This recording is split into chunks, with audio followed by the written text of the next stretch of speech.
to 20 miles, and a lot of that's a wagon train.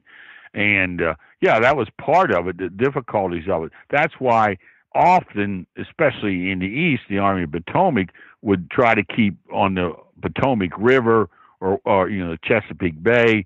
It would reduce the length of their supply lines because you could outmarch them. And Lee, of course, did that in his movement into Gettysburg in June of 1863. So in turn, it's part of it, but yes, it's also the sheer physical ability on wretched roads. A lot of times that they're able to keep these wagon trains going, to supply the men's need. But undoubtedly, if you can't feed the men, they're not going anywhere. That is just, if you can't obviously give them ammunition and food, you're not going to be able to wage a war. Well, yeah, speaking of rickety roads, one of the most important inventions that has a huge impact on the Civil War are railroads. And for logistics, supply chains, transporting troops, this is really important. So can you tell me about how industrialists are involved in railroad barons in having trains be a bigger part of the war effort? I took, actually three men in a sense. The first one, I begin the book with him, is J. Edgar Thompson. People are familiar with American industry, particularly in the Gilded Age. You might know J. Edgar Thompson was the name of a steel mill, massive steel mill in Pittsburgh, and it was. But J. Edgar Thompson was president of the Pennsylvania Railroad. And what he is critical early on, and his assistant, his vice president, Thomas A. Scott, who some historians have argued was the greatest railroad executive of the era, and that includes the Gilded Age. They were instrumental in getting troops early to Washington. One of their employees and important person in that is Andrew Carnegie, who I also profile his role early in the war. But I chose Thompson because of his importance and what he does, and but primarily the Pennsylvania Railroad will emerge from the Civil War thanks to the skill and talents of Thompson. They'll be the dominant railroad from, say, the Mississippi River to the East Coast.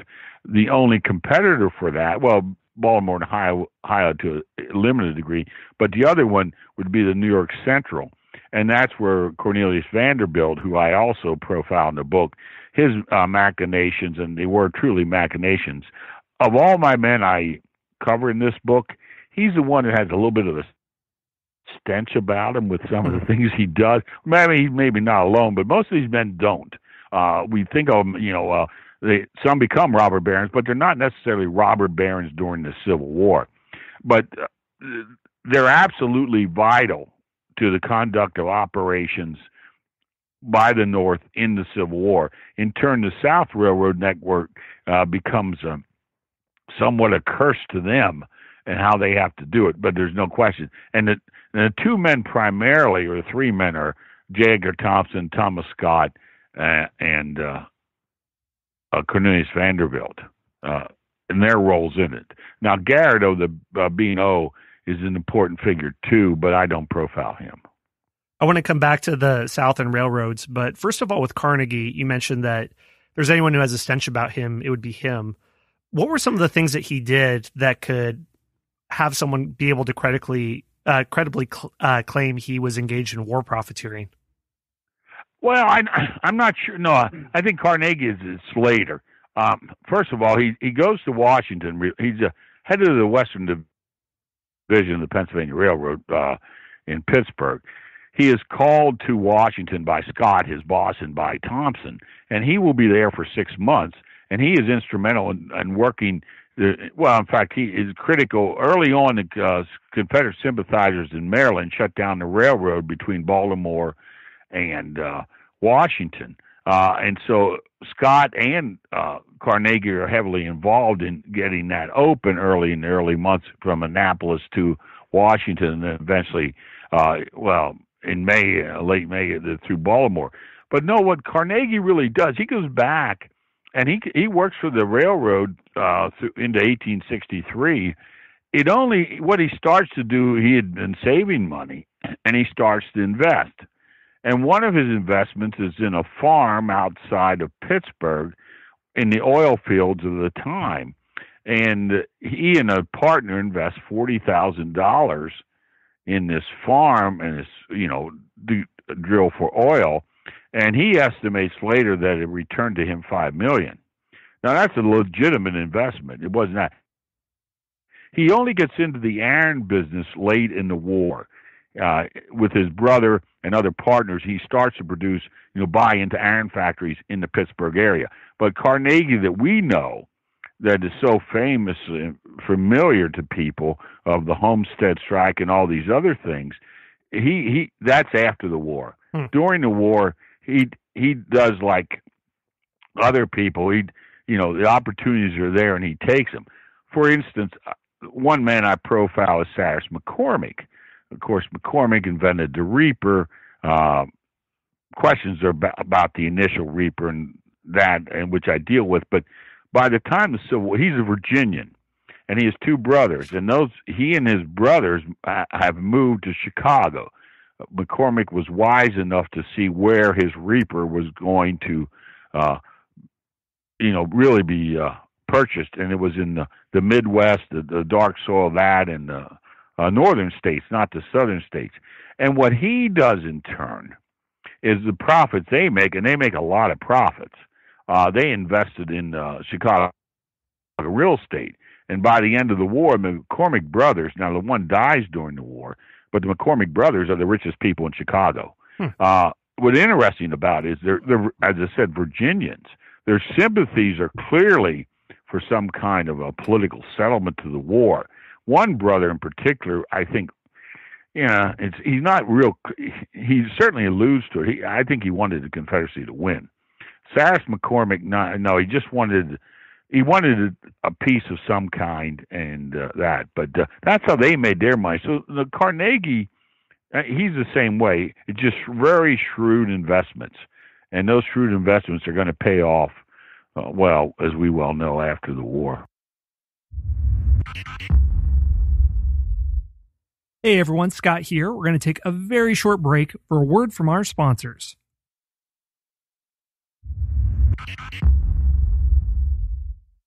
Yeah, I want to look at some of these other figures, but first of all, when we were talking about railroads, you mentioned the South, and a lot of us know that they were vastly inferior to the North in terms of railroad capacity and in almost every aspect of industrial capacity. But there have to have been industrialists out there as well, and some who even came up with innovation. Of the figures you focused on in your book, were there any prominent Southerners who came to mind? Southerners? Right. No. Oh, okay. None of them. No. I stayed away from them. I think one time I was thinking about the possibility of doing both, but it just didn't, it wouldn't have worked that way. So I have not. There is a story there. There never any degree of numbers like the North will have, just because of the nature of the Southern society. Right. But there are some gifted people, and what they do, you have these arsenals. They manufacture weapons. Of course, what they do is they import a great deal of weapons from Britain. In turn, early in the war, particularly in '62, the South is winning battles, and they're going to scarf up all the abandoned rifles and other equipment that are left in the battlefields. So they supply, Yankees supply a lot of their stuff initially, but what they managed to do is remarkable. There's no question about that. Okay, but you see it as, if you tried to do a comparison, then you'd be grasping at straws to come up with Southerners that match all these Northern industrialists. With anybody, comparable with it. Yeah, yes, right. That's correct. Okay, yeah. I see. All right, well, a lot of the names you throw out are still noticeable, especially on tractors today. So John Deere and McCormick, others too. The machines, are they primarily for agriculture, or are these steam engines that are used in other ways in the war? Oh, yeah, there's in some ways, I think the most remarkable man, only because of what he does in this, and he won't live long after the war, but I've researched him. His name was Henry Burden, Burden, and he came here as a Scottish immigrant, settled in Troy, New York, worked for an iron factory, and eventually he became ownership of it. And in the 1830s, he invented a machine to forge horseshoes. In I think 1857 it was, he got a patent renewed for it, and in 62 another patent to improve it. But by the time the war comes, he could cast or forge a horseshoe in one step. In fact, his firm could cast a horseshoe every second. And he supplied the Union Army with 70 million horseshoes. Wow. Yeah, it's just staggering what that is. And horses come, I think there's 8 sizes, and mules had 4, and they could adjust the machine to make it different sizes. But if you do the math, you say, well, that's impossible in the 1860s for anybody to produce 70 million of anything, correct? And what in turn he did, though, if you do the figures and do the time and every second, you're going to come up with 70 million. Another one is Gordon Mackay.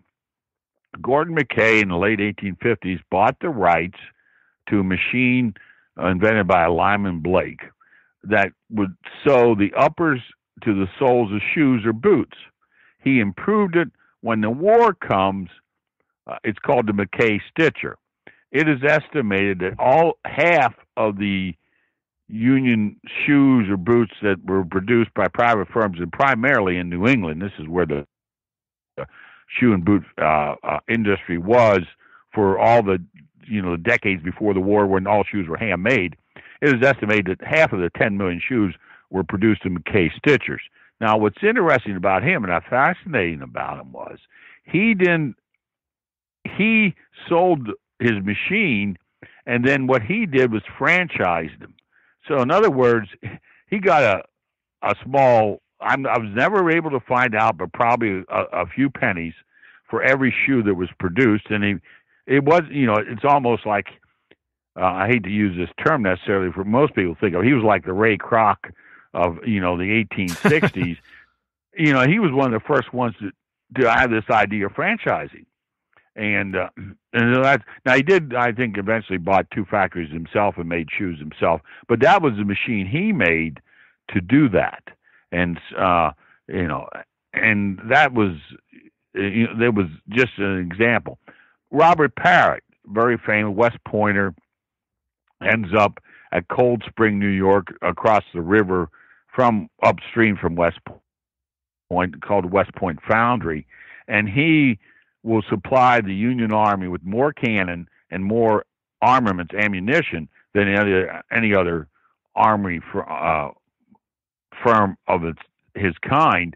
But what his cannon, you can see him on battlefields or in photos, he put a wrought iron band around the breech that was able to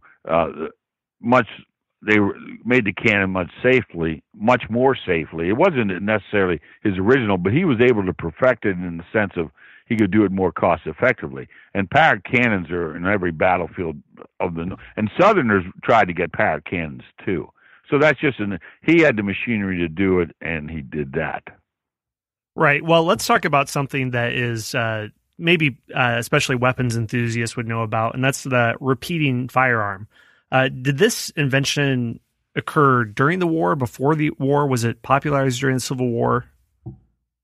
Well, the one who's given credit for it is Christopher Spencer. And Christopher Spencer, in the word of John Hay, Lincoln's secretary, was this quiet little Yankee. And he was working in the silk mill in Connecticut. And he, on the spare time, and late in the 1850s, he started to work on what will become a repeating rifle. He made a wooden model, and as time went on, he wanted to make a working model. And ironically, one of the gunsmiths who worked for the Sharps Rifle Company gave him the pieces that he needed to put together this repeating rifle. And so the Spencer rifle he had a patent for it when the war began. He had a very great deal of difficulty getting any kind of approval from the War Department. There's always this argument, and it's a fair argument, that the War Department, certainly in 1861, was hidebound.